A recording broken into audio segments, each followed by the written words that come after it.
Fraser from Cultaholic here at Money in the Bank in London. We've had a round of interviews, but up next, I'm getting a chat with Shayna Baszler. So in the past few months, you've been teaming with Ronda Rousey, of course.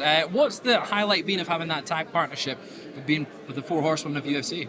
I think, like, that moment after we won the titles in that four-way was, like, you see us at the end, like, have this hug, and it's emotional, and that was, like, a real moment, because, like, this is something for real since 2013 when we moved in together that we dreamed about and talked about. And just all the stuff that we had to get through, and as hard as we had to fight to become a team and finally get it going on TV, it was just, I don't know, that was like a moment where we were like, yes, finally, you know? So that was a real moment.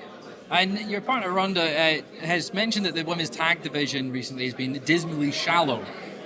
Do you agree? And if so, what do you think needs to be done to sort of improve the division as you guys at the sort of center of it? Well, I think people need to make friends.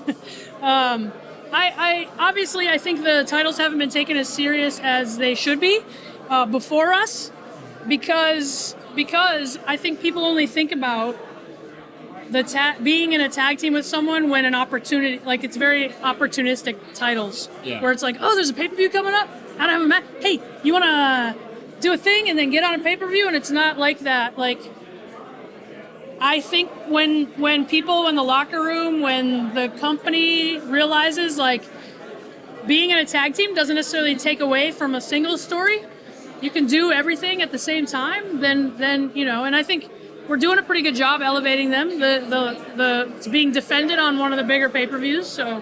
Absolutely. Just look at NXT a second. You're one of the longest reigning NXT Women's Champions of all time. Is there anyone in that women's division right now, as a veteran of NXT, that you think is the future star waiting to happen? Well, I mean, I think it's obvious as far as the women. I think it's obvious the standouts. You know, Tiffany, she's the champ right now. Cora Jade's always causing trouble for everyone. I think Roxanne is like very surprisingly good. I was kind of blown away when she came in at a dark match. So I think the future's bright. I've been in the PC. I go there to impart my wisdom on them at times. It's just an excuse to beat up the new kids. But the future's bright there. And when you were in NXT, obviously you worked under Triple H. Just quickly, what's that been like with having him now leading the creative of the main roster? I mean, it's been familiar. You know what I mean?